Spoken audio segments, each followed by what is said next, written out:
नमस्कार दोस्तों, आपका बहुत बहुत स्वागत है मेरे YouTube चैनल कटलरी किचन पर। आज मैं आप लोग के लिए लेकर के आई हूँ टी टाइम स्नैक में पोटैटो व्हील, जो बहुत ही टेस्टी है। तो फिर चलिए शुरू करते हैं। इसमें किन किन चीज़ों की ज़रूरत होगी। सबसे पहले हमें 4 से 5 आलू, 1 bowl refine oil, 1 bowl wheat flour यानी कि मैदा। और अब आलू में डालने के लिए हमें जो सामग्री चाहिए वो है 1 चम्मच चाट मसाला, 1 चम्मच जलजीरा पाउडर, 1 चम्मच लाल मिर्च पाउडर, 1.5 से 2 चम्मच भुना हुआ जीरा पाउडर, राई, 4 से 5 करी पत्ता, नमक स्वादानुसार और कॉर्नफ्लोर। आप अपने स्क्रीन पर इंग्रेडिएंट्स की लिस्ट देख सकते हैं। तो फिर चलिए अब हम पोटैटो व्हील बनाना शुरू करते हैं। सबसे पहले हमें इन आलूओं को उबाल लेना है और उबालकर छील लेना है। आलू अच्छे से बॉयल हो चुके हैं। अब मैंने इसको छील लिया है, पील कर लिया है। इसके बाद अब हम इन आलूओं को मैश करेंगे। अब देखिए इन आलूओं को मैं मैश कर रही हूँ। देखिए खूब अच्छे से इनको मैश करना है और खूब ध्यान से मैश करना है ताकि इसमें आलू के टुकड़े ना रह जाएं।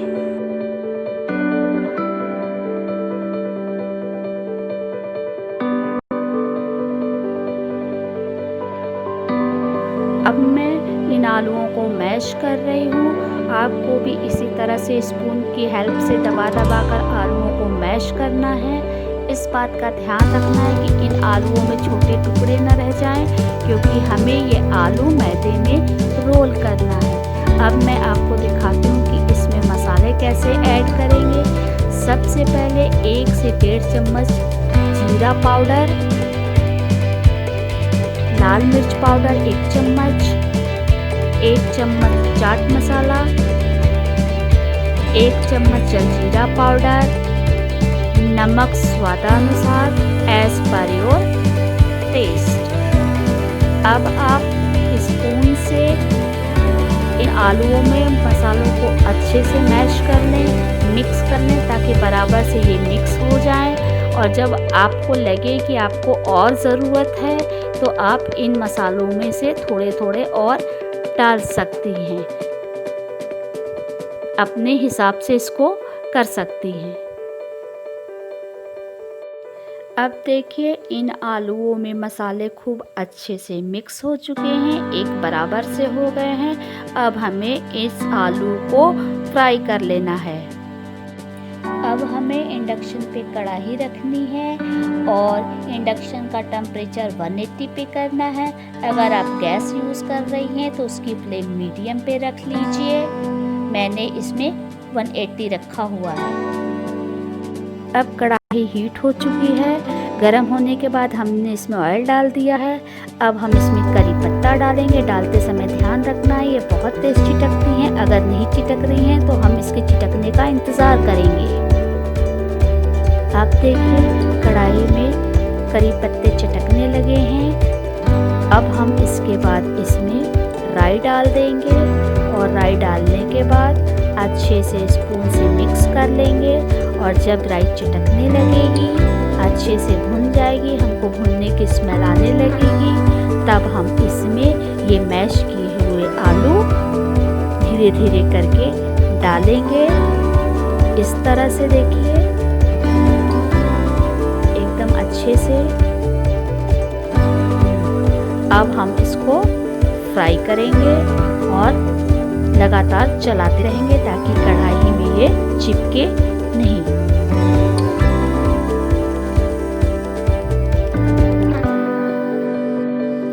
अब देखिए ये आलू धीरे धीरे फ्राई हो गया है और अब ये धीरे धीरे तेल छोड़ने लगा है। इसका मतलब अब ये अच्छे से भुन गया है।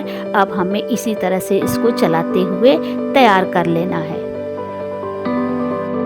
अब देखिए ये आलू हमारा खूब अच्छे से भुन गया है। अब हमें इसके खुशबू आ रही है। अब हम इंडक्शन बंद कर देंगे। आप गैस यूज़ कर रही हैं तो गैस बंद कर दीजिए और एक बाउल में इसको निकाल लीजिए। अब हमने इसको बाउल में निकाल लिया है और जब तक ये ठंडा होता है तो चलिए हम लोग अब इसका डो तैयार कर लेते हैं। इसका डो तैयार करते हैं। एक बर्तन में हम व्हीट फ्लोर मैदा ले लेंगे और धीरे धीरे इसको जो है हम इसमें बर्तन में डाल देंगे। मैदे में हम नमक डाल देंगे, जीरा पाउडर डालेंगे, मोयन के लिए रिफाइंड ऑयल डालेंगे। पहले 3-4 चम्मच डाल के देख लीजिए। अगर आपको लगता है कि आपको और ज़रूरत है तो थोड़ा सा रिफाइंड ऑयल आप और ले सकती हैं। अब हल्के हाथों से इसको अच्छे से हमें मैदे में मिक्स कर लेना है, ऑयल को मसलते हुए। और हमें जो है मिक्स करने के बाद इस तरह से उसके लड्डू बनाने हैं। अगर हमारे हाथ में लड्डू बन जाता है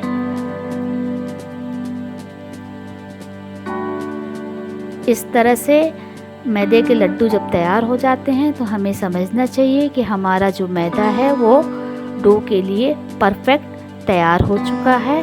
इस तरह से मिक्स कर लीजिए। अब हम इस मैदे को धीरे धीरे पानी डालते हुए अच्छे से रोटी के आटे की तरह गूंथ लेंगे, न ज़्यादा नरम और न ज़्यादा कड़ा।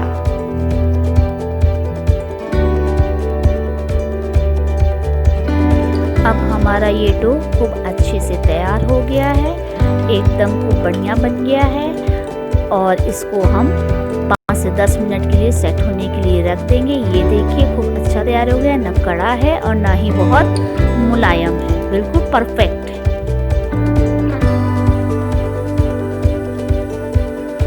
अब 5 से 10 मिनट हो चुके हैं। हमारा डो पोटैटो व्हील के लिए बिल्कुल तैयार हो चुका है, एकदम फूल गया है ये। अब हमें इसके छोटे छोटे लोइयां बना लेनी है, एकदम गोल गोल और हल्के हाथों से बनाना है। अच्छे से एकदम चारों तरफ से सेट करते हुए और बनाते समय पेड़े स्पेशली ध्यान रखना है कि दरारें न पड़े। उनको अगर पड़ती हैं तो हमें हाथ से सेट कर लेना है। और अब इसको हम पतली रोटी की तरह बेल लेंगे।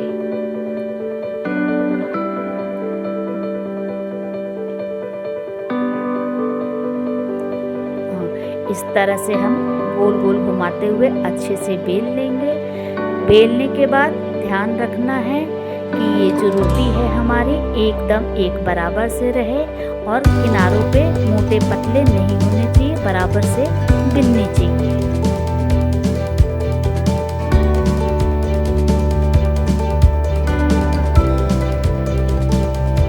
अब ये हमारी रोटी बेल चुकी है। अब इसके ऊपर हम अच्छे से इस तरह से आराम से धीरे धीरे जो मैश किया हुआ आलू है उसको फैला लेंगे। मोटा नहीं फैलाना है, बहुत पतला ही स्प्रेड करना है, बराबर से एकदम अच्छे से इस तरह से धीरे धीरे पेशेंस के साथ।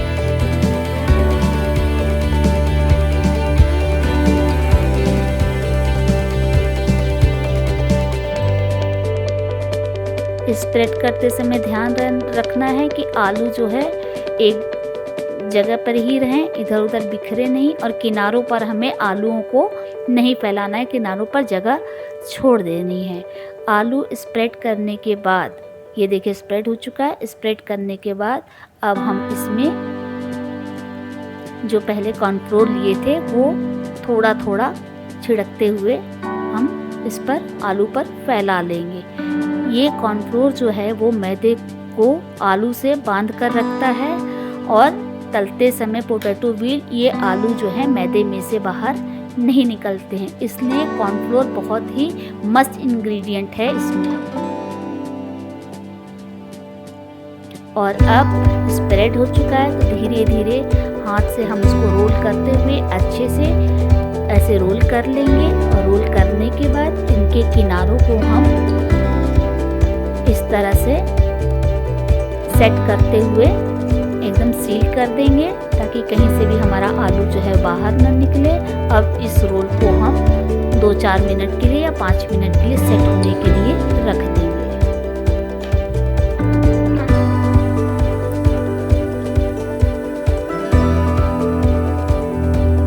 हमारे रोल देखिए अच्छे से सेट हो चुके हैं, है ना। अब इसे हम नाइफ से खूब आराम से धीरे धीरे काट लेंगे।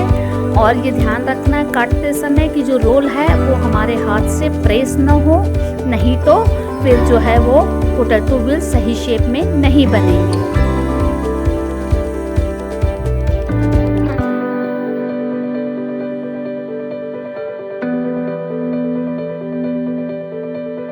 अब हमने सारे रोल्स जो है अच्छे से काट लिए हैं। लगभग आधा इंच की दूरी रख कर के काटनी है और उसको अच्छे से हमें धीरे धीरे प्रेस करना है। प्रेस करते समय ये ध्यान रखना है कि ये जो रिंग्स है ना, ये रिंग्स हमें दिखनी चाहिए इस तरह से। इसी तरह से बाकी पीसेस के भी हम अच्छे से व्हील के शेप में पीसेस को प्रेस करके दबा लेंगे। ये देखिए ये रिंग्स दिख रही हैं।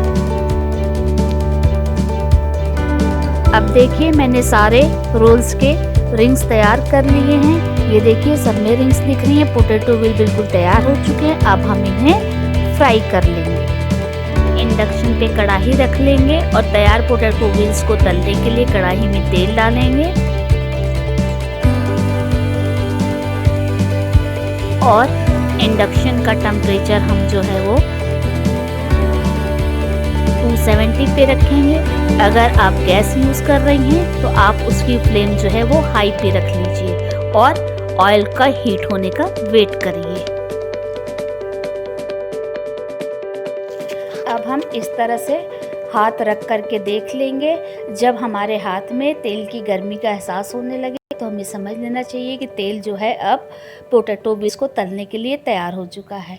इन पोटैटो व्हील्स को हमें ठीक उसी तरह से तलना है जिस तरह से हम समोसे तलते हैं या नमक पारे या ये कह लीजिए मठरी, उसी तरह से हमें इन्हें तलना है। और एक बार में हम एक एक करके डालेंगे और 5-6 या मैक्सिमम 7 से ज़्यादा नहीं डालना है।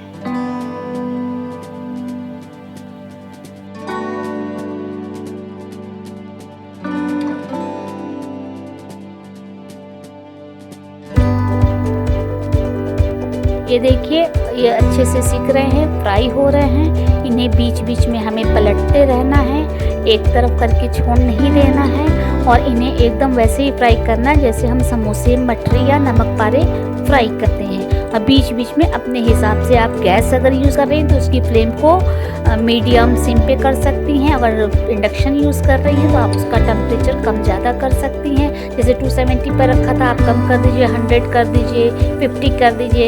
एकदम मिनिमम टेम्परेचर रखना है ताकि ये अच्छे से कुरकुरी सिक जाए। अब हम इन पोटैटो व्हील्स को गोल्डन ब्राउन होने तक फ्राई करेंगे।